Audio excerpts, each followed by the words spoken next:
ஆனந்தம் என் இயேசு தருகிறார்.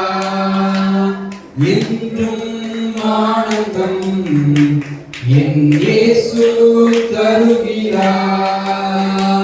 துதிப்பேன் துதிப்பேன் துதித்துக் கொண்டே இருப்பேன்.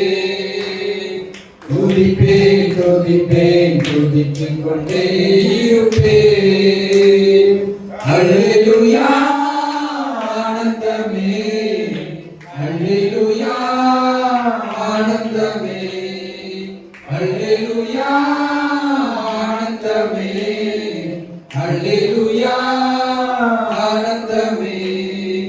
உன்னத மறைவில் வல்லவர் நிழலில் என்றும் தங்குவேன். உன்னத மறைவில் வல்லவர் நிழலில் என்றும் தங்குவேன். தேவனை நோக்கி அடைக்கல பாறை என்றே சொல்லுவேன். தேவனை நோக்கி அடைக்கல பாறை என்றே சொல்லுவேன். அல்லேலூயா ஆனந்தமே, அல்லேலூயா ஆனந்தமே, அல்லேலூயா ஆனந்தமே, அல்லேலூயா ஆனந்தமே. துதிப்பேன் துதிப்பேன் துதித்துக் கொண்டே இருப்பேன். துதிப்பேன் துதிப்பேன் துதித்துக் கொண்டே இருப்பேன். தமது சிறகால் என்னை மூடி காத்து நடத்துவார். தமது சிறகால் என்னை மூடி காத்து நடத்துவார். அவரது வசனம் ஆவியின் பட்டயம் எனது கேடகம். அவரது வசனம் ஆவியின் பட்டயம் எனது கேடகம். அல்லேலூயா ஆனந்தமே, அல்லேலூயா ஆனந்தமே, அல்லேலூயா ஆனந்தமே, அல்லேலூயா ஆனந்தமே. துதிப்பேன் துதிப்பேன் துதித்துக் கொண்டே இருப்பேன். துதிப்பேன் துதிப்பேன் துதித்துக் கொண்டே இருப்பேன். யாரும் பாருங்க.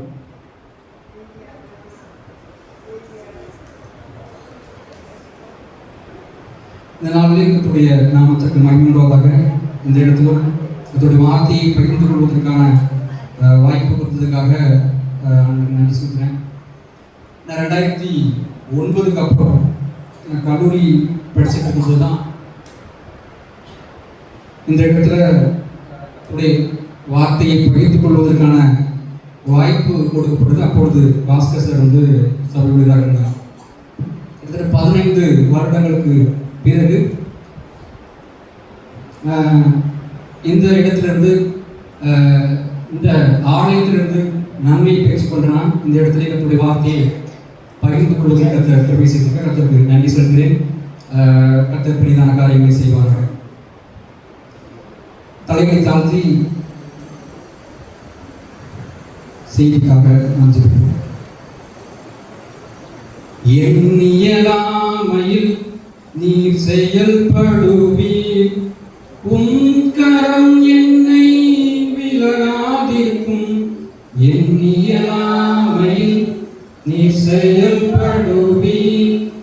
உம் கரம் என்னை விலகாதிருக்கும். மலைகளை பெயர்ப்பீரென்றார். என் தடைகள் உமக்கு எம்மாத்திரம். மரித்தோரை எழச் செய்தீர் என்றார். என் நோய்கள் உமக்கு எம்மாத்திரம். கிரகிக்க முடியா காரியம் செய்வீர். சர்வஞானியே உம்மை ஆராதிப்பேன்.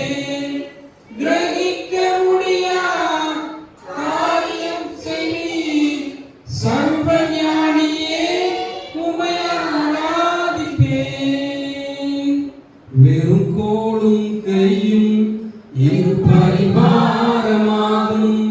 உம்மாயின்றி இது யாராலும் வெறும் கோலும் கையும் இரு பரிமாறமாகும் உம்மாயின்றி இது யாராலும் ஆகாயத்து பட்சிகளை போஷிப்பீரென்றால் என்னையும் போஷிப்பது நிச்சயமே காட்டு புஷ்பங்களை உடுத்துவது நீரென்றால் என்னை குறைவின்றி நடத்துவதும் நிச்சயமே கிரகிக்க முடியா காரியம் செய் சர்வஞானியே உம்மை ஆராதிப்பேன் கிரகிக்க முடியா காரியம் செய்வி சர்வஞானியே உம்மை ஆராதிப்பேன்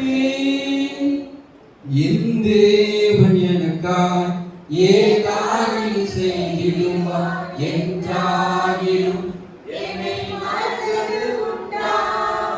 என் தேவன் எனக்காய்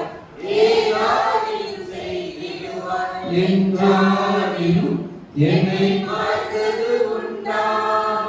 என் தேவன் எனக்காய் ஏதாகிலும் செய்திடுவா என்றாகிலும்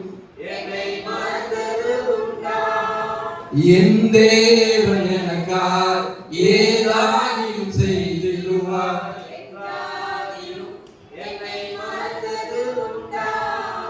என் தேவன் எனக்காய் ஏதாகிலும் செய்திடுவா என்றாகிலும் என்னை மறந்தது உண்டா என் தேவன் எனக்காய் ஏதாகிலும் செய்திடுவா என்றாகிலும் என்னை மறந்தது உண்டா கிரகிக்க முடியா காரியம் செய் சர்வஞானியே உம்மை ஆராதிப்பேன் கிரகிக்க முடியா காரியம் செய் சர்வஞானியே உம்மை ஆராதிப்பேன் கிரகிக்க முடியாத காரியங்களை செய்கிற எங்கள் பரலோக பிதாவே ஆசீர்வதிக்கப்பட்ட இந்த ஞாயிறு வேலைக்காக இந்த ஆராதனை வேலைக்காக நன்றி செலுத்தும் ஆண்டவரே நாங்கள் இருப்பதும் நிர்மூலமாக இருப்பதும் உம்முடைய சொந்த கிருபை நாங்கள் ஆண்டவரே எங்களுடைய துவக்கம் ஆண்டவரே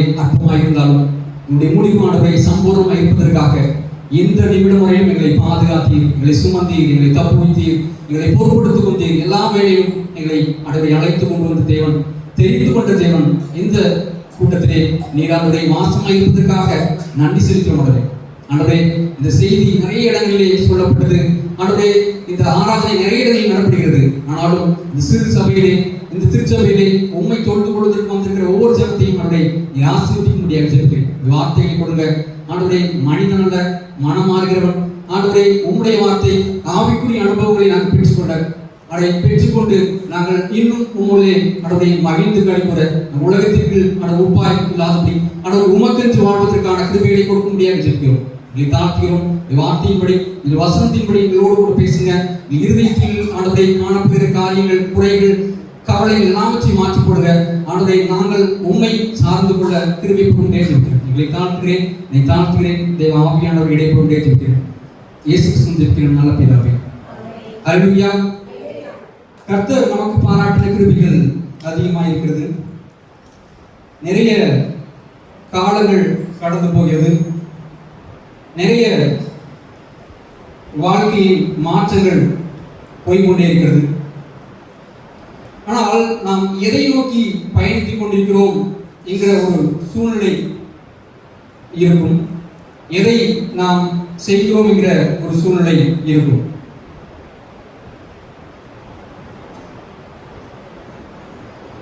கர்த்தர் இந்த இடத்திலே நம்மை அழைத்ததற்கான நோக்கம் உண்டு.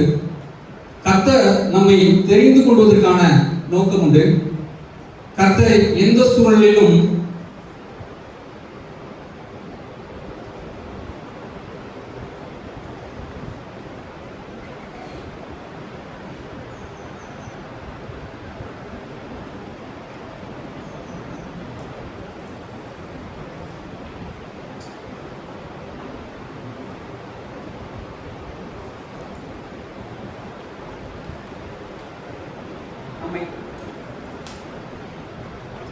நம்மை அழைத்தவர் உண்மை உள்ளவராக இருக்கிறார். இந்த நாளிலே நான் இந்த இடத்திலே கர்த்தருடைய வார்த்தையை பகிர்ந்து கொள்வேன் என்பது எனக்கு தெரியாது. கடைசி நிமிடத்தில் தான் இந்த வார்த்தை பகிர்ந்து கொள்ள வேண்டும் என்ற செய்தி எனக்கு வந்தது. எல்லா நேரங்களிலும் கேட்ட உடனே இல்லை, நோ, என்னால் முடியாது என்று சொல்கிற பழக்கம் எனக்கு இதுவரை இருந்ததில்லை. எப்போதான் நோ, என்னால் முடியாதுன்னு சொல்லணும், அப்பொழுது அந்த காரியம் மாறுதலாக போய்விடும். அதற்காக இங்க வருவதற்கு முன்பதாகவே எனக்குள்ளாக சில காரியங்கள் ஓடிக்கொண்டே இருந்தது. ஏதோ ஒரு வசனத்தை, ஒரு செய்தியை நீ எடுத்துட்ட அப்படின்னு சொன்ன மாதிரி எனக்கு தோணுச்சு. எப்போதுமே அது தோணவே தோணாது. ஆனா நான் செய்தி எடுக்கல, ஸ்கிப் பண்ணிட்டே போறேன். இந்த மாசம் ஏதோ ஒரு மாசத்துல ஏதோ ஒரு வாரத்துல கர்த்தருடைய வார்த்தையை பகிர்ந்து கொள்ள முடியாத ஒரு திருச்சபை எனக்கு கொடுக்கப்படும். அந்த இடத்திலே கர்த்தருடைய வார்த்தை, அந்த ஆராதனை நடத்தி அந்த கர்த்தருடைய வார்த்தையை பகிர்ந்து கொள்வதற்கு ஒரு வாய்ப்பு கொடுக்கப்படும். கர்த்தர் என்னை அந்த இடத்துல பயன்படுத்தினார். நமக்கு தான் வார்த்தை இருக்குதே, நம்ம செய்தி எப்படியாவது எடுத்துடலாம் அப்படிங்கிற ஒரு தைரியம் இருந்துட்டே இருந்துச்சு. ஆனா எல்லா இடத்துக்கு போகும்போது புதுதா ஒரு வசனத்தை எடுத்து பேசணும், அந்த வார்த்தை அந்த ஜனங்களுக்கு ஏற்றதா இருக்கணும். மாம்சீகமா நம்ம சில வார்த்தையை எடுத்துருவோம். வேதாகமத்தில் நிறைய வசனங்கள் இருக்குது, நிறைய ஆசீர்வாதங்கள் இருக்குது. ஆனால் இந்த நாளுக்குரிய வார்த்தைகள், இந்த நாளுக்குரிய மன்னா, இந்த நாளுக்குரிய வேத வார்த்தை எது என்பது ரொம்ப முக்கியமா இருக்கும். கடைசியில் அதை எடுக்கவே இல்லை. நான் கிளம்பி வர்ற நேரத்தில் லக்கேஜ்லாம் ப்ரிப்பேர் பண்ணிட்டு இருக்கும்போது ஒரு டைரி, செய்திக்காக ஒரு டைரியும் பாட்டுக்காக ஒரு டைரி வச்சுருக்கேன். 2 டைரியும் எடுத்து வைக்கணும்னு கேட்டேன், அதையும் எடுத்து வைக்கல. ஏன்னா ரொம்ப வெயிட்டாக இருக்கு, அது வேண்டான்னு மனைவி சொன்னதுனால வச்சுட்டு. அப்பவும் எனக்கு தோணுது, ஏதோ ஒன்று எனக்கு தோணுது, எடுக்கணுமே. கடைசி வரைக்கும் காலங்கள் கடந்து கொண்டே போட்டு நாளைக்கு நான் கிளம்பணுங்கிற ஒரு மனநிலையில் வந்துட்டேன். இன்னும் அந்த வாய்ப்பு எனக்கு கொடுக்கப்படலன்னு நினைச்சிட்டு படுத்துட்டேன். கரெக்டாக 10 மணிக்கு தான் அந்த காலம் வந்தேன். கர்த்தருடைய கிருபையினால் அந்த வார்த்தையை பகிர்ந்து கொள்வதற்கு கர்த்தர் கிருபை செய்தார். உங்களோடு கூட பேசுவார் என்பதை கர்த்தருக்குள் விசுவாசிக்கிறேன். எடுத்தவர்கள் வாசியுங்கள். மத்தேயு எழுதின சுவிசேஷம் 6வது அதிகாரம் 32வது வசனம். மத்தேயு இவைகளை எல்லாம் அஞ்ஞானிகள் நாடி தேடுகிறார்கள், இவைகளெல்லாம் உங்களுக்கு வேண்டியவை என்று உங்கள் பரமபிதா அறிந்திருக்கிறார். நிறைய வாக்குத்தத்த வசனங்களை நாம் கேட்டுட்டே வரோம். சிறு வயதிலிருந்தே நமக்கு வார்த்தைகள் கொடுக்கப்பட்டு கொண்டே இருக்கிறது.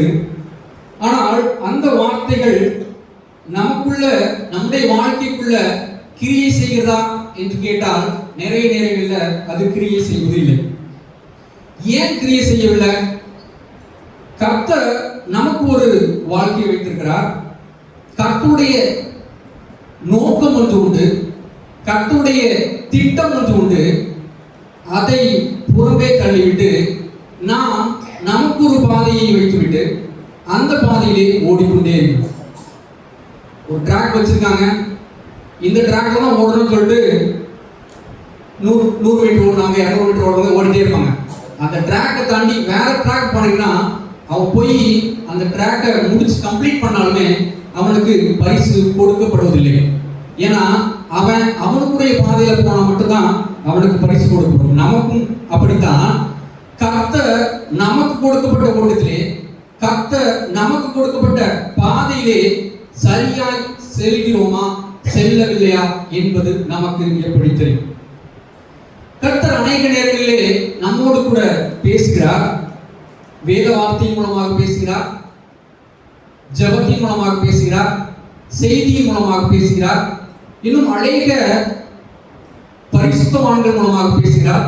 சில சின்ன சின்ன குட்டி பசங்கள் மூலமாக கூட ஆண்டவர் நம்மோடு பேசுகிறார். நாம் அந்த வார்த்தைகளை ஏற்றுக்கொள்கிறோமா, அந்த வார்த்தைகளை புறம் தள்ளுகிறோமா என்பதுதான் நாம் வாழ்கிற வாழ்க்கையிலே மிகவும் முக்கியமானது ஒன்றாக இருக்கிறது. ஹல்லேலூயா, ஹல்லேலூயா. கர்த்தர் எப்படி நம்மை அறிந்திருக்கிறாரோ, பிதா நம்மை எப்படி அறிந்திருக்கிறாரோ அதன்படி வாழ வளர நம்மை ஒப்பு கொடுக்கும் போது கர்த்தர் சரியான பாதையிலே நம்மை நடத்துகிறார். ஹல்லேலூயா, ஹல்லேலூயா. நமக்கு எல்லாம் தெரியும், எனக்கு வேதம் தெரியும், நான் ஆதி கிறிஸ்தவன், நான் தினம் ஆலயத்துக்கு செல்கிறேன், வார்த்தைகளை கற்றுக்கொள்கிறேன், வசனம் படிக்கிறேன், இன்னும் அநேகர்களுக்காக ஜெபம் பண்ணுகிறேன், இன்னும் அநேக உதவிகளை செய்கிறேன், மற்றவர்களுக்கு நிறைய காரியங்களை செய்கிறேன் என்று நாம் சொல்லிக் கொள்வது அல்ல. கர்த்தர் நம்மை கொண்டு செய்வதற்கான ஒரு திட்டம் இருக்கும். இவன் இங்கதான் இருக்க வேண்டும், ஜெயராஜ் இங்கதான் இருக்கணும், இவன் இங்க போய் தான் வேலை செய்யணும், இந்த இடத்துல கஷ்டப்படணும், இந்த இடத்துல அவன் மேன்மைப்படணும், இந்த இடத்துல தாழ்ந்து இருக்கணும், இந்த இடத்துல அவன் வியாதியா இருப்பான், இந்த இடத்துல அந்த இடத்துல இந்த காரியங்களை கடந்து செல்வன் என்பது கர்த்தர் ஒரு திட்டம் வைத்திருக்கிறார். அதை சரியாக நேர்த்தியாக செம்மையாக செய்து முடிப்பார். முடிவிலே ஜீவ கிரீடம் கிடைக்குமா இல்லையா என்பதுதான் முக்கியமே தவிர உலகத்தின் ஆசைகள், உலகத்தின் பணங்கள், உலகத்தின் பொருட்கள் மீது நம்முடைய கண்களோ நம்முடைய இருதயங்களோ போனால் அது வேறு விதமாக மாறிப்போம். கர்த்தர் இந்த கடைசி நிமிடங்களுக்குள்ளாக, இந்த வருடத்தின் கடைசி காரியங்களுக்குள்ளாக வந்துவிட்டோம். ஆனால் இன்னும் நாம் சில இடத்திலே புத்திமான்களாய் இருக்க வேண்டும், சில இடத்தை நாம் புரிந்து கொள்ள வேண்டும், சில காரியங்களை கற்றுக்கொள்ள வேண்டும். கற்றுக்கொள்வது நமக்கு ஈஸி அல்ல. ஆனாலும் யார் சொல்லிக் கொடுக்கிறார்கள், யார் மூலமாக அந்த வார்த்தைகளை கேட்கிறோம் என்பது முக்கியமல்ல. கர்த்தர் யாரை கொண்டும் இந்த வார்த்தைகளை போதிப்பார், யாரை கொண்டும் அவர் மகிமைப்படுவார். ஹல்லேலூயா, ஹல்லேலூயா. 3 காரியங்களை குறித்து சொல்லி கடந்து செல்கிறார் என்று ஆசைப்படுகிறேன். முதலாவது, கர்த்தர் சரியான காரியத்தை செய்கிறார், சரியானதை செய்கிறார். எப்படி அவர் சரியானதை செய்கிறார்? வேதாகமத்திலே ஒரு காரியம் கொடுக்கப்பட்டிருக்கிறது. அந்த பகுதியை சிந்தித்து நாம் அடுத்த பகுதியில் கடந்து செல்லலாம். மார்க்கு எழுதின சுவிசேஷம் 2வது அதிகாரம் 4வது வசனத்தை வாசியுங்கள். ஜன கூட்டத்தின் நிமித்தம்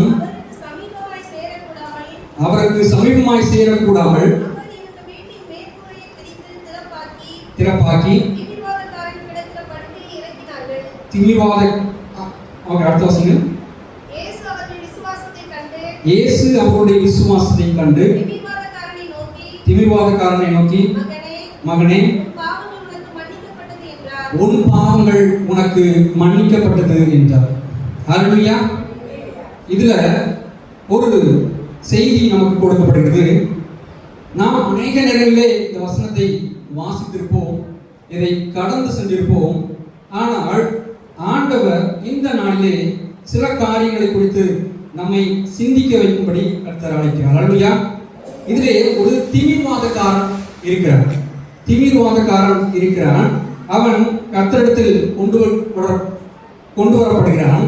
அவனுக்கு என்ன சொல்லப்படுகிறது என்றால், அவன் எந்த காரணத்துக்காக இங்கு வருகிறான் என்றால், சுகம் பெற்றுக்கொள்ள வேண்டும் என்று வருகிறான். 4 பேர் அவனை தூக்கி கொண்டு வருகிறார்கள். அவனால் நடக்க முடியல. 4 பேர் அழைத்து கொண்டு வருகிறார்கள். எதற்காக கொண்டு வந்திருப்பாங்க? சுகம் கிடைக்க வேண்டும் என்பதற்காக மாத்திரம் கொண்டு வந்திருப்பாங்க. கரெக்டா? ஆனா இதுல என்ன சொல்லப்படுது? உன் பாவங்கள் உனக்கு மன்னிக்கப்படும். ஏன் அவர் சுகத்தை கொடுக்காம பாவத்தை மன்னிக்க? இதுல 2 பகுதியா பிரிக்கலாம். மனிதன் எப்படி சிந்திக்கிறான், எனக்கு இதெல்லாம் வேணும், இதெல்லாம் வேண்டாம் அப்படின்னு 2 பகுதியா பிரிக்கிறான். இந்த 2ல ஒண்ணு மனிதன் சிந்திக்கிறத ஒரு பக்கம் வச்சுக்கலாம், இன்னொரு பக்கம் ஆண்டவர் குறித்துதான ஒரு பகுதியை ஒரு பக்கம் வச்சுக்கலாம். ஆண்டவர் நம்மை வைத்த ஒரு திட்டம் ஒரு பக்கம், நாம் நம்மை குறித்தான ஒரு பக்கம். தீவிரவாதக்காரன் எனக்கு சுகம் வேண்டும் என்று வந்திருக்கிறான். அதுவும் அவன் விசுவாசத்துல அந்த 4 பேர் விசுவாசத்தை கேட்டதான் ஆண்டவர் சுகத்தை கொடுத்தார். ஹல்லேலூயா. ஆனா இங்கு என்ன பண்ணப்படுது? சுகம் பெற்றுக்கொள் என்று சொல்லவில்லை, பாவத்தை மன்னிக்கிறார். முதலாவதாக அந்த பாவத்தை மன்னிப்பதன் மூலமாக சுகத்தை பெற்றுக்கொள். ஹல்லேலூயா. இந்த 2 பகுதியில் என்ன சொல்லப்பட்டிருக்குன்னா, ஒருவன் வாழ்நாளிலே அநேக பிரச்சனைகளோடு இருக்கலாம், அநேக பாதிப்புகளோடு இருக்கலாம், அநேக கண்ணீர்களோடு இருக்கலாம், அநேக கவலைகளோடு இருக்கலாம். நமக்குன்னு ஒரு காரியத்தை வச்சுப்போம், நான் இதான் செய்வேன், இந்த காரியம் எனக்கு வேணும், எனக்கு சுகம் வேணும், எனக்கு வீடு வேணும், எனக்கு கார் வேணும், எனக்கு பிள்ளைகள் நன்றாக படிக்கணும், எனக்கு வேலை வேணும் அப்படிங்கிற ஒரு ஒவ்வொரு அடிப்படை உரிமைகள், அடிப்படை தேவைகளை நம்ம சொல்லிட்டே வரோம். நம்மளுக்குரிய தேவைகள் எனக்கு வேணும்னு சொல்லிட்டே வரோம். ஆனா இந்த பக்கம் என்ன பண்ணப்படுது, ஆண்டவர் உனக்குன்னு ஒரு திட்டம் வச்சிருக்கிறாரு. நான் உனக்கு சுகத்தை கொடுக்க மாட்டேன், பாவத்தை மன்னிப்பேன்னு சொல்றாரு. ஹல்லேலூயா. எதற்கு புரியுதுன்னு தெரியல. அவன் சுகப்படுவதற்கு முன்பதாகவே பாவம் அவனை விட்டு நீக்கப்படுகிறது. அவன் சுகத்தை பெற்றுக் கொள்கிறான். இதுல மாறுதலா அவன் சுகத்தை டைரக்டாவே பெற்றுக்கிட்டான்னு வச்சுக்கங்களேன், என்ன நடந்திருக்கும்?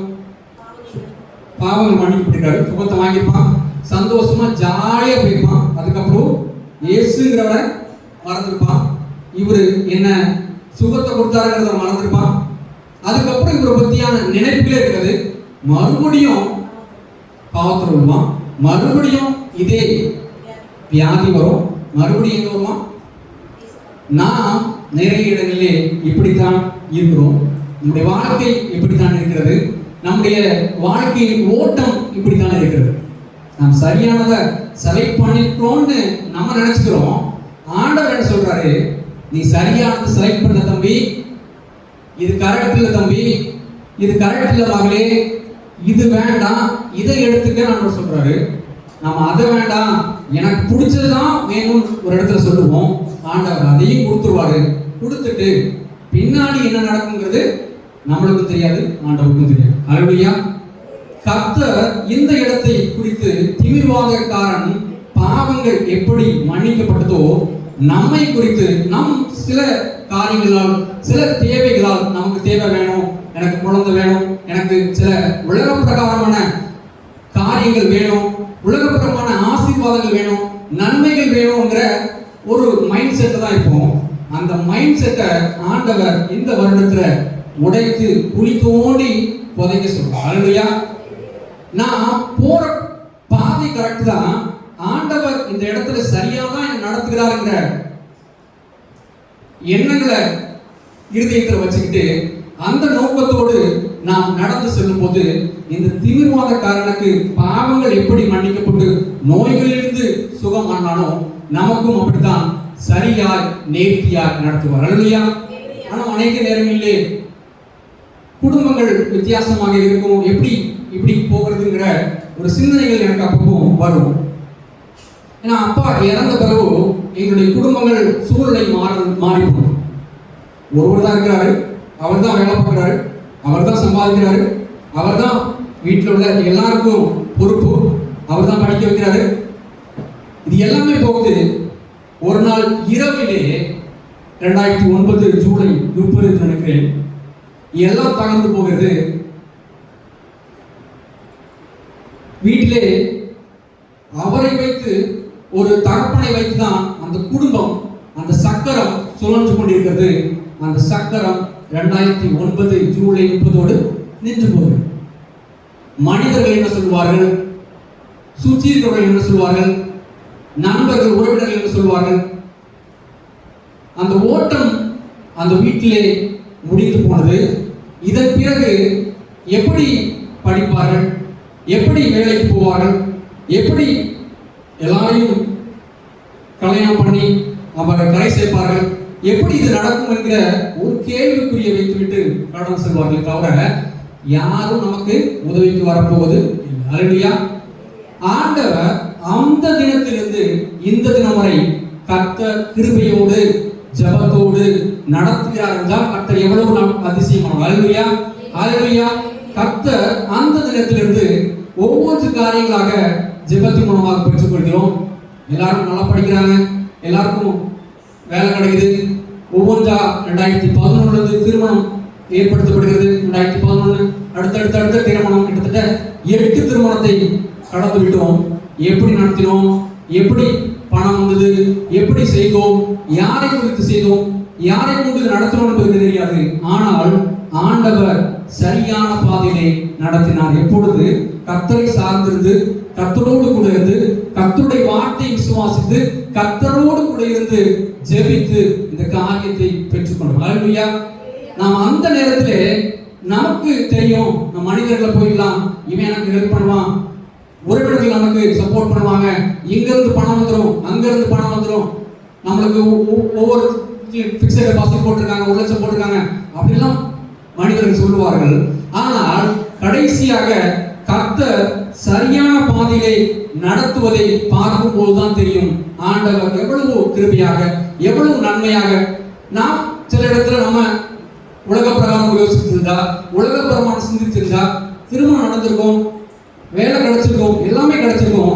ஆனா அந்த ஆசீர்வாதம் இல்லாம போயிருக்கும், ஒரு அமைதி இல்லாம போயிருக்கும், சந்தோஷம் சமாதானம் இல்லாம போயிருக்கும். ஆனால் இப்பொழுது சந்தோஷத்தோடு சமாதானத்தோடு ஒவ்வொரு குடும்பங்களும் இருப்பதற்கு, திருச்சபையின் குடும்பங்கள் இருப்பதற்கு கர்த்தர் கிருபையாக வைத்திருக்கிறார். ஹல்லேலூயா. எல்லாம் இங்கிருந்து ஜெபித்த ஜெபங்கள், தனிமையிலே ஜெபித்த ஜெபங்கள், ஒவ்வொரு நாளும் ஆலயத்திலிருந்து ஏறெடுக்கப்படுகிற விண்ணப்பத்திற்கு கர்த்தர் பதில் கொடுக்கிறவராகவே இருக்கிறார். ஹல்லேலூயா. இங்கே விதைக்கப்பட்டது ஒன்றும் வீணாய் போனது இல்லை. ஹல்லேலூயா. நாம் நினைச்சிருக்கோம் 4 பேர் தான் வராங்க, 4 பேர் தான் ப்ரேயர் பண்றாங்க, 4 பேர் தான் டெய்லி வராங்க, அதுக்கு மேல ஒரு ஆள் கூட இல்லையே.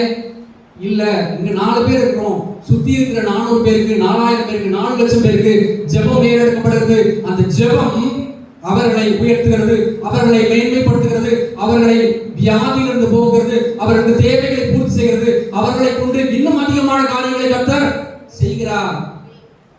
நம்ம நினைச்சிட்டு இருக்கோம் இங்க அற்பமாய் ஒரு ஜெபம் ஏறெடுக்கப்படுகிறது, அற்பமாய் இந்த ஆலயம் அழைக்கப்படுகிறது நினைச்சிட்டே இருக்கோம். ஆனால் ஆண்டவர் எந்த இடத்தில் இருந்தாலும் கர்த்தர் நம்மை உயர்த்துகிறார். நான் நடந்து போயிட்டே இருக்கேன், சின்ன டிஸ்டர்பன்ஸ் இருக்கும், நான் விலைக்கு இந்த பக்கம் போலான்ட்டு பைக்கை மூவ் பண்ணுவேன், ஒரு கார் என்ன கிராஸ் பண்ணி போயிட்டே இருக்கும், டச் பண்ணி போவோம் கொஞ்சம் கூட.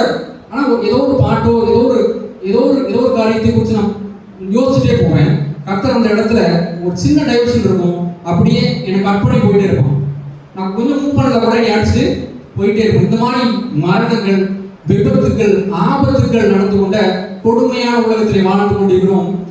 கர்த்தர் சரியானபடி சரியான நேரத்தில் கர்த்தர் நம்மை நடத்தவில்லை என்றால், கர்த்தர் நம்மை நோக்கி பார்க்கவில்லை என்றால், கர்த்தர் நம்மை விட்டு விட்டார் என்றால், நாம் அப்பொழுதே அழிந்திருப்போம், உயிரோடு புதைக்கப்பட்டிருப்போம், நாம் மறுபடியும் எழுந்திருக்க மாட்டோம் என்கிற சூழ்நிலையை நம்மை கொண்டு வைத்திருப்பார்கள். எப்போ முடியும், இவன் எப்போ விழுவான் என்கிற பார்க்கிற மற்றவர்கள் உண்டு. ஆனால் ஆண்டவர் எப்பொழுது முடிந்து போகும் என்கிற சூழ்நிலை வந்தபோது அந்த இடத்திலிருந்து ஆரம்பத்தை கொடுக்கிறார். ஹல்லேலூயா. ஹல்லேலூயா. எங்கு விழுந்து போகிறோம் என்று சுற்றியிருக்க நினைத்தாலும் கர்த்தர் அந்த இடத்துல ஒரு ஆரம்பத்தை கொடுக்கிறார். கர்த்தருடைய பாதையை செம்மையாய், சரியாய், நேர்த்தியாய் நடத்துகிறார். ஹல்லேலூயா. இரண்டாவதாக நாம் சரியான நேரத்திலே அவர் செய்கிறார். அவர் சரியானது செய்கிறாரு, இன்னொன்று சரியான நேரத்திலே செய்கிறார். இரண்டாவது ஒரு பகுதியை வாசிக்கலாம். யோவான் எழுதின சுவிசேஷம் 9வது அதிகாரம் 4வது வசனம். யோவான்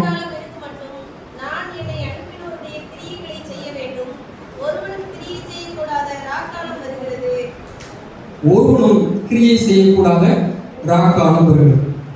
இரண்டாவதாக நம்மை பார்த்து கர்த்தர் சொல்கிறார், சரியான நேரத்திலே உனக்கு செய்வேன், சரியான வேலையிலே உனக்கு நன்மைகளை செய்வேன், சரியான நேரத்திலே உனக்கு ஆசீர்வாதங்களை கொடுப்பேன், சரியான நேரத்திலே உன்னுடைய தேவைகளை சந்திப்பேன், சரியான வேலையிலே உனக்குரியதான காரியங்களை நான் நடப்பிப்பேன்.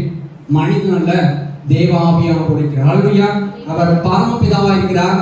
நம்மை ஆட்கொண்ட தெய்வம் நம்மை இன்னும் வழிநடத்துவதற்கு வல்லமையுள்ள இருக்கிறார். இந்த இடத்துல நாம் வாசிக்கிறோம், ஒரு பிறவி குருடன் கண் பார்வை அடைகிறான். எப்படி கண் பார்வை அடைகிறான்? அவன் பிறந்ததிலிருந்தே குருடனாக இருக்கிறான். அவன் மற்ற பார்க்கிறவர்கள், சீசர்கள், உலகத்தார் என்ன சொல்லியிருப்பாங்க? இவன் செஞ்ச பாவமா, இவங்க அப்பா செஞ்ச பாவமா, இவங்க தாத்தா செஞ்ச பாவமா, இல்லை இவர்களுக்கான பாவங்கள் இது சந்ததிக்கு தொடர்கிறதா என்பது கூட நினைத்திருப்பார்கள். ஆனால் ஆண்டவர் அதை சொல்லல. கர்த்தருடைய கிரியை, கர்த்தருடைய நேரம் வெளிப்படும் போது கர்த்தர் அந்த இடத்துல அற்புதத்தை வாங்கி பண்ணுகிறார். ஹல்லேலூயா. பிறவிக்குடன் எப்பொழுதே சுகத்தை பெற்றுக் கொண்டிருக்க முடியும்.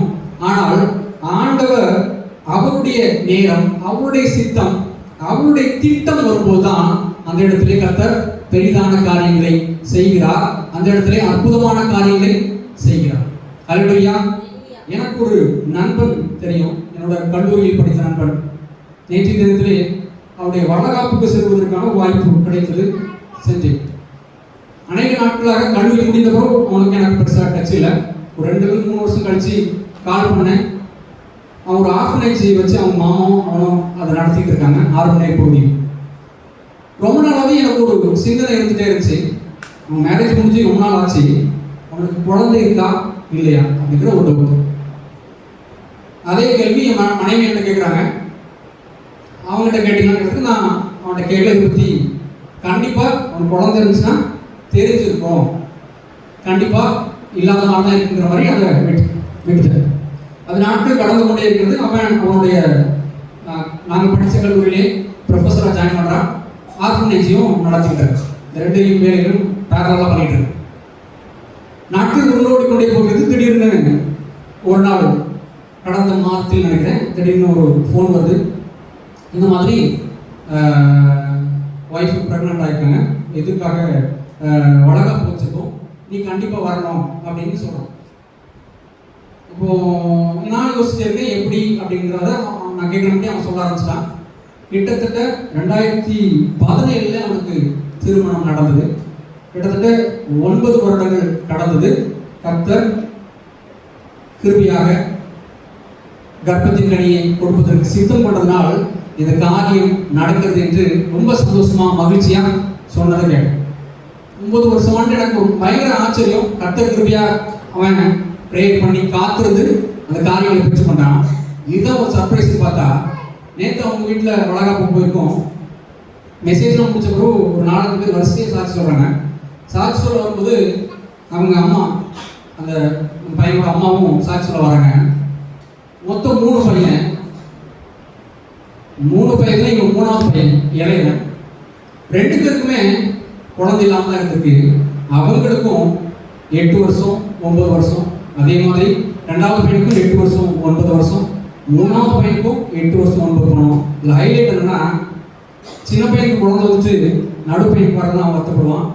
நடு பையன் குழந்தை வந்துட்டு மூத்த பையனுக்கு வந்தா அவன் வருத்தப்படுவான்ட்டு ஆண்டவர் அது ஞானமாக அந்த இடத்துல பாருங்களேன். 2 பேருக்கு கரெக்டாக 8-9 வருஷம் ஈக்குவல் வந்துட்டே இருக்கு. முதலாவதா மூத்த பையனுக்கு குழந்தை பிறகுது. 1 மாதத்துக்கு முன்னாடி நடு பையனுக்கு குழந்தை பிறந்து அந்த குழந்தை எடுத்து வந்திருக்காங்க.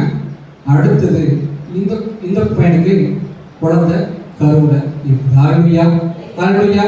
இதுல கர்த்தருடைய சித்தம் என்னவா இருக்கும்? அவன் யாருக்கு ஒப்பு வச்சிருப்பான்? இந்த 8-9 வருடங்கள் மனிதர்கள் இவனை என்ன சொல்லியிருப்பார்கள்? வீட்டில் உள்ளவர்கள் இவனை பார்த்து என்ன சொல்லியிருப்பார்கள்? மனைவி பார்த்து என்ன சொல்லியிருப்பார்கள்? எவ்வளவு நாள் இந்த கண்ணீர் வடித்துக் கொண்டே இருக்கும்? ஏன் இதுக்கு எனக்கு நடக்கல? நான் நல்லா தானே இருக்கேன், எனக்கு பணம் இருக்குது, எனக்கு கார் இருக்குது, எனக்கு என் உடம்புல எந்த ஒரு வியாதியும் இல்லவே இல்லையே, குழந்தை பிறப்பதற்கான எல்லா தகுதியும் இருக்கு. ஆனால் அந்த தடை, அந்த நன்மைகள் கடந்து கொண்டே போகிறது. இறுதியாக கர்த்தர் கொடுக்கிற நேரத்திலே அவன் பெற்றுக்கொள்கிறான். ஹல்லேலூயா. பயங்கர ஆச்சரியம். ஆண்டவர் கிருபையாக அந்த பிள்ளைகளை நடத்தினார். கர்த்தர் ஆசீர்வாதமாய் அந்த இடத்திலே நிலைநிறுத்தி வச்சிருக்கோம். நாமும் அநேக நேரங்களிலே நமக்கு சில காரியங்கள் தடைப்படுகிறது. நமக்கான நன்மைகள், நமக்கான தேவைகள் அதிகமாக இருக்கிறது. ஆனால் அந்த நன்மைகளும் தேவைகளையும் தேடி நம்ம போகாதபடி ஆண்டவரை சார்ந்திருக்கும் போது ஆட்டோமேட்டிக்கா அந்த காரியங்கள் நன்மையானதாக மாறுகிறது. ஹல்லேலூயா. நம்ம போயிட்டே இருக்கோம். நமக்கான தேவைகள் வருமா வராதா, இது பல வருஷம் ஆச்சு, 2 வருஷம் ஆச்சு, 3 வருஷம் ஆச்சு, 4 வருஷம் ஆச்சு, இது எப்படி மேற்கொள்வதுங்கிற அந்த பயம், பதட்டம், அந்த கண்ணீர் உள்ள இருந்துட்டே இருக்கும். ஆண்டவர் நேர்த்தியா எந்த நேரத்துல நம்ம கையில வந்து கொடுப்பாரு, அது எந்த நாளும் அழிந்து போகாது, அது நம்மை விட்டு போகவே போகாது. ஹல்லேலூயா. அந்த நன்மைகள், ஆசீர்வாதங்கள் நம்முடைய தலைமுறை தோறும் தொடர்ந்து இருக்கும். அது தகப்பன் செய்த பாவம் அல்ல, அவர் அது பெரியவர்கள் செய்த பாவம் அல்ல. கர்த்தருடைய கிரியை, கர்த்தருடைய சித்தம், கர்த்தருடைய திட்டம் எப்பொழுது நிறைவேற வேண்டும் என்று இருக்கிறதோ அந்த நேரத்திலே கர்த்தர் நேர்த்தியாக நடத்துவார். எப்படி இந்த குருடனுக்கு ஏற்ற நேரத்திலே, ஏற்ற வேளையிலே, சரியான நேரத்திலே அவருடைய வேலை வரும்போது பார்வை அடைந்தோனோ, அதன் மூலமாக நாமும் நம்முடைய வாழ்க்கையிலும், நம்முடைய குடும்பங்களிலும், நம்முடைய திருச்சபையிலும், நம்முடைய நண்பர்கள் வாழ்க்கையிலும், நம்முடைய உறவினர் வாழ்க்கையிலும் ஏதோ ஒரு தடை இருக்கலாம். அதற்காக ஜெபியுங்கள். கர்த்தர் ஏற்ற நேரத்திலே ஏற்ற நன்மைகளை நமக்கு நம்ம குடும்பத்துக்கும் கொடுப்பார். அல்லேலூயா. மூன்றாவதாக சொல்லி நம்ம கடந்து போகலாம். சத்தியமாக அவர் நன்மைகளை செய்கிற கர்த்தர். யோவான் 4:47 வாசிங்கள். யோவான் சுவிசேஷம். இயேசு யூதேயாவிலிருந்து கலிலேயாவுக்கு வந்தார் என்று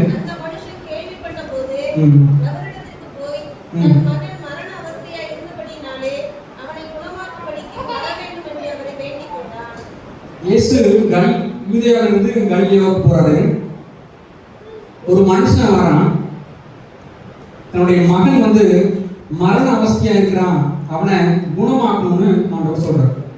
இன்னொரு இடத்துல ஒரு மனிதன் வருவான். அப்பொழுதும்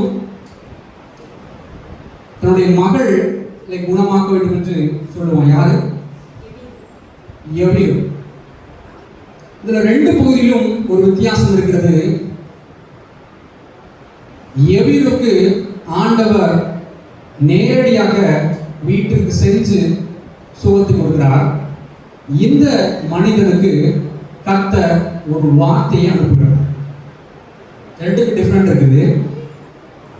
சில நேரங்கள் நாம் சில வேளைகளிலே கர்த்தருடைய வார்த்தை, கர்த்தருடைய பதில் உடனே வரணும் எதிர்பார்ப்போம். இவர்கள் மூலமா வரணும்னு எதிர்பார்ப்போம். பாஸ்டர் மூலமா வரணும்னு எதிர்பார்ப்போம். ஐயா மூலமா வரணும்னு எதிர்பார்ப்போம். சில மனிதர்கள் மூலமா வரணும்னு எதிர்பார்ப்போம். ஆனால் அந்த பதில் அவர்கள் மூலமாக வராது.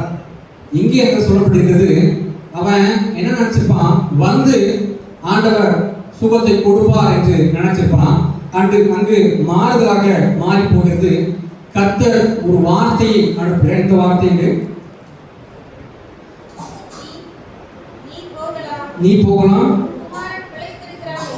குமாரன் பிழைத்திருக்கிறான் என்றார். அந்த விசுவாசம்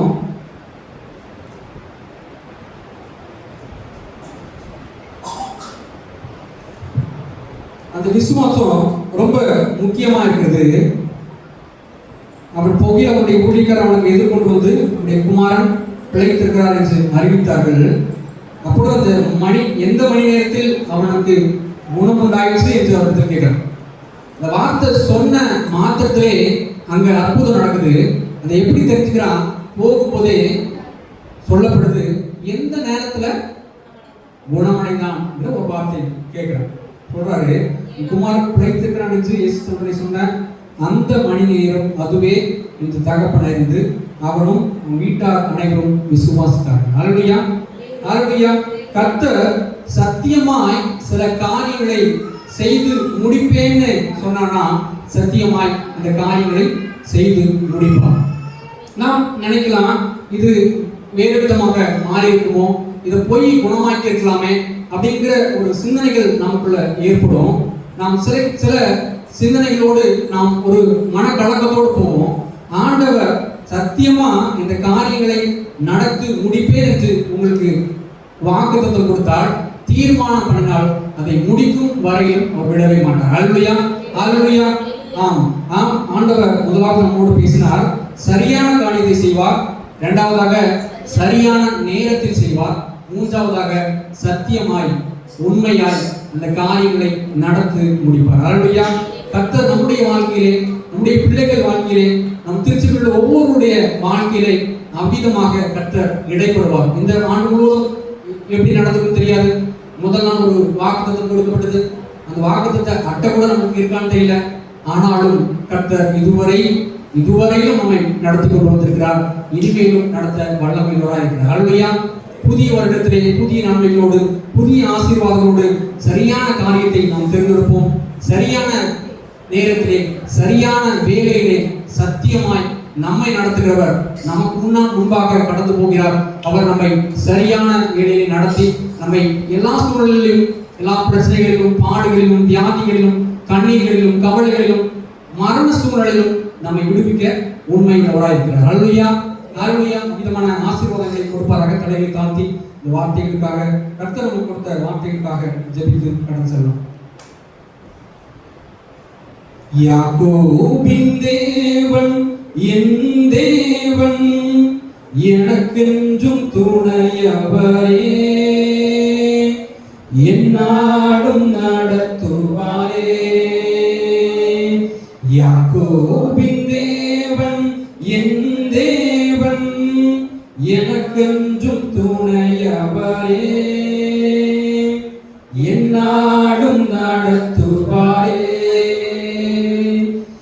ஏதுமில்லை என்ற கவலை இல்லை, துணையாளர் என்னை விட்டு விலகவில்லை. ஏதுமில்லை என்ற கவலை இல்லை, துணையாளர் என்னை விட்டு விலகவில்லை. சொன்னதை செய்திடும் தகப்பன் அவர், சொன்னதை செய்திடும் தகப்பன் அவர். நம்புவேன் இறுதி வரை, நான் நம்புவேன் இறுதி வரை. யாக்கோபின் தேவன் என் தேவன், எனக்கென்றும் துணையவரே, என்னாலும் நடத்துவாரே. என் ஓட்டத்தில் நான் தனிமையில்லை, நேசித்தவர் என்னை விட்டு விலகவில்லை.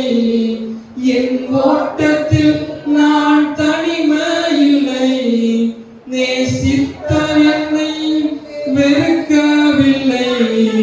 தகப்பன் வீட்டில் கொண்டு சேர்த்திடுவார், தகப்பன் வீட்டில் கொண்டு சேர்த்திடுவார். நம்புவேன் இறுதி வரை, நான் நம்புவேன் இறுதி வரை. யாக்கோபின் தேவன் என் தேவன், எனக்கென்றும் துணையவரே, என்னாலும் நடத்துவாரே. யாக்கோபின் தேவன் என் தேவன், எனக்கென்றும் துணையவரே, என்னாலும் துணையவரே. நன்றிப்பாக ஒப்பிடாவே இந்த மகிமையான ஆசீர்வதிக்கப்பட்ட தாராதங்களுக்காக நன்றி செலுத்துவோம். நாங்கள் ஒன்றுமில்லை, எங்களால் ஒன்றும் கூடாது ஆண்டவரே. நாங்கள் எந்த சூழலில் இருக்கிறோம், எப்படி இருக்கிறோம் ஆண்டவரே எங்களுக்கு தெரியாது. நாம் கவலையோடு கண்ணீரோடு ஆண்டவரே எந்த ஒரு நம்பிக்கை இல்லாத சூழல் இருந்தாலும் தேவன் எங்களை சந்திக்கிறேன், சரியான பாதையிலே நடத்துகிறேன், சரியானதை எங்களுடைய வாழ்க்கையை நடப்பிக்கிறேன், சரியான நேரத்திலே எங்களுக்கு நன்மைகளை கொடுக்கிறேன், சரியான நேரத்திலே ஆசீர்வாதங்களை கொடுக்கிறேன், சரியான வேளையிலே எங்கள் குடும்பத்துக்கு தேவையான அனைத்து தேவைகளையும் சந்தித்து கொடுக்கிறேன். நாங்கள் எதிர்பார்க்கவில்லை, நாங்கள் எந்த சூழலில் இருந்தாலும் எங்களை தேடி வருகிற கர்த்தராயிருக்கிறேன். சத்தியமாய் எங்களை நடத்துகிற தேவன் எங்களோடு கூட இருப்பதற்காக நன்றி செலுத்துகிறோம். நாளை ஆராதனையில் தேவனுடைய மகிமையின் பிரசனம் வெளிப்பட்டதற்காக நன்றி செலுத்துகிறோம். இந்த வார்த்தையின் மூலமாக பேசுவதற்காக நன்றி செலுத்துகிறோம். இந்த வார்த்தையை நாங்கள் உட்கொண்டு அதன்படி வாழ வளர உம்மோடு கூட மனதை காத்திருக்க நாங்கள் ஜீவ கிரீடத்தை பெறும் வரையிலும் எங்களுடைய ரட்சிப்பை சுதந்தித்துக் கொள்வதற்கான கிருபைகளை கொடுக்கணும். அவருடைய பிசாசானவன் எங்களுடைய இருதயத்திலே எங்களுடைய எண்ணங்களிலே விதைகளை விதைத்துக் கொண்டு போகிறான், எங்களுடைய பரிசுத்தத்தை குலைக்கிறான், எங்களுடைய வார்த்தைகளை எடுத்துக்கொண்டு போகிறான். சத்திய வார்த்தைகள் எங்களை விட்டு பிடிக்கிறது. ஆனாலும் தேவன் எங்களோடு கூட இருக்கிறேன், வார்த்தைகளை கொடுக்கிறேன், அதன்படி நடப்பதற்கு திருப்பி செய்கிறேன். சரியான காரியங்களை எங்களோடு கூட செய்யுங்க. அதற்கு ஒவ்வொருவரையும் ஆசீர்வாதத்திற்காக நன்றி செலுத்துகிறோம். வெளியிடங்களில் இருக்கிற ஒவ்வொருவர்களுக்காக ஒவ்வொரு குடும்பங்களுக்காக ஜெபிக்கிறோம். வியாதியிலிருந்து, பிரச்சனையிலிருந்து, பாடுகளிலிருந்து, கண்ணீரிலிருந்து, கடன்களிலிருந்து தேவன் பெரிய மாறுதலை கொடுத்து வழிநடத்த முடியாது ஜெபிக்கிறோம். ஆவியானவர் இந்த வார்த்தைகளை கொண்டு நடத்துங்க. ஆண்டவரை இன்னும் பலப்படுத்துங்க. புதிய ஆண்டு புதிய நன்மைகளோடு புதிய ஆசீர்வாதங்களோடு நாங்கள் கடந்து செல்வதற்கான கிருபையை பலப்படுத்துங்க. ஆண்டவரை என்னை தாழ்த்துகிறேன், எங்களை அடிமையாக்குகிறேன், எங்களை ஒப்புக்கொடுக்கிறேன். ஆவியானவர் இடைப்படுங்க, வழிநடத்துங்க. இயேசு கிறிஸ்துவின் நல்ல பிதாவே, ஆமென்.